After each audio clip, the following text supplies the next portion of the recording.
Scammers adosun ewo menyi emu achise enkrofo afa media so anase omo afa abefontentan eso edibu enkrofo dodo na ote hono mo abehu na obi afra o ma send sika edi ato wo phone so mesre o mistake on send ma de emfa ma me na wa fra na wa che o ko procedure say obeti weni na chese usika wo account mu no e na wa send ni nyina e de ama wo mu obetimi ye ubehu na first no de ye common kra ni sister ni o London wo ma me na asoma me wo auntie say ni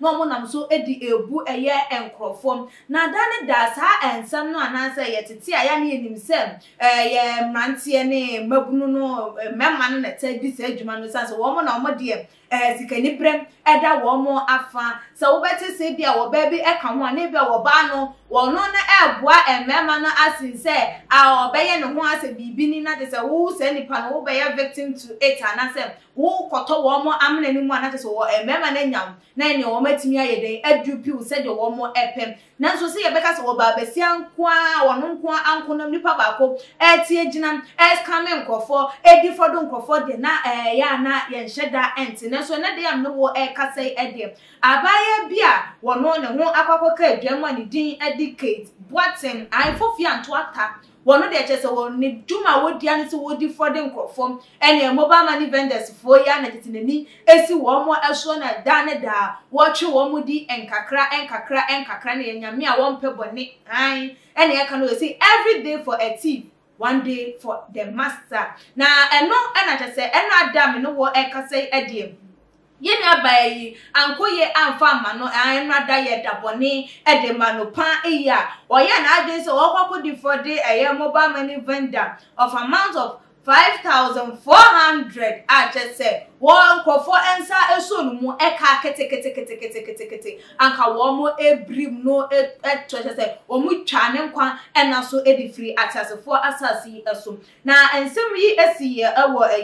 daba ewo inshiaye so constituency ewo Ashanti region no ma just say yeni abayi oye notorious mobile money fraudster and kasa just say wono de adia ebra nkrofo no nsa eso ni money just say dodo na testify kasa abaya yi di jai ne ho ahometi ne ho ahene so se si akoro na ne wa free wo jai from nene wa fa usika no ode kwa enesa achese wo ma pende chira kwan ya wo mu enya nyame adom aye no adade ankoye dapa amfa amanu a chese wo ye na gese wo kwakọ scamming mobile money vendor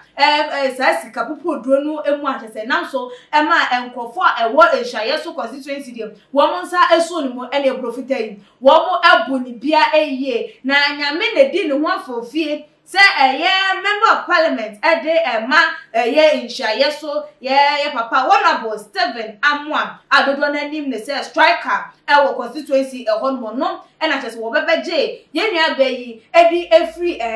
mo bataka na eba no so no eso nkanya sade a anka wo mo ebunu ekunu a chese ye papa Stephen yi na wo den oso a abaya yi ede no ko ye ekoko pie mu wo aposifo akacha se ame no wo ekasa idiem Kate Boaten ya handing over ede ama aposifo a wo mo enhwehwemu ede afa ho a chese wo mo enhwehwemu no ebe kwakoko na wie ye de na chese de mra na esene fata no wo mo ni no ebedi pan ne se wo so wontua sika wa woro bedi afi nkrofo wo nyina no emfa emade a wo se wontua na ebusanfo man hwadio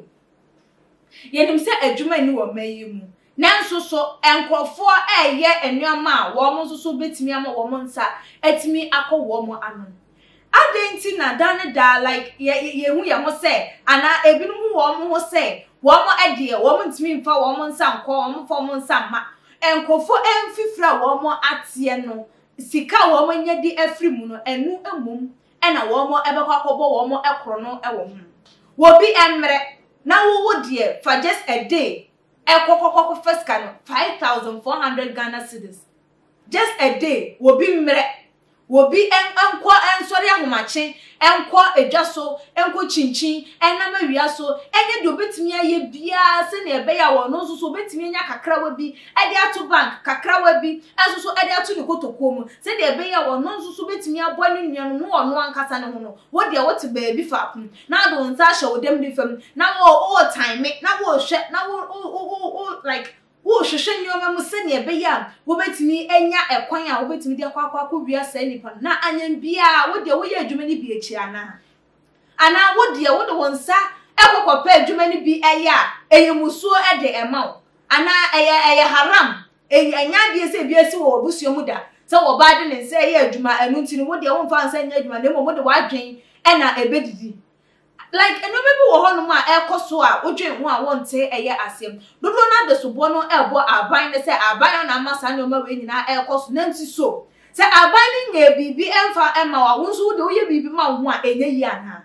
yenka se eye right se aban no ento emabunu no ajeje mu a won build ye businesses emfa ema emabunu no a emabunu na wi suko a wo mu etifi ye mbo a aban na baso se sa adwumade na wodi na na se enwuma enu wo man mu no eye ne kwan so a enu nti wo ma ne timunya ne de na mom se aban ne eye oguso eye ne aye one step at a time enti se wotu anamo na wonya ndru za bia ye na ebetimi aba adwuma aba o mani mama wonso wanya bia ya does it mean say wonso so no wo ye bibi wo de wonsa ye bibi a echiri ana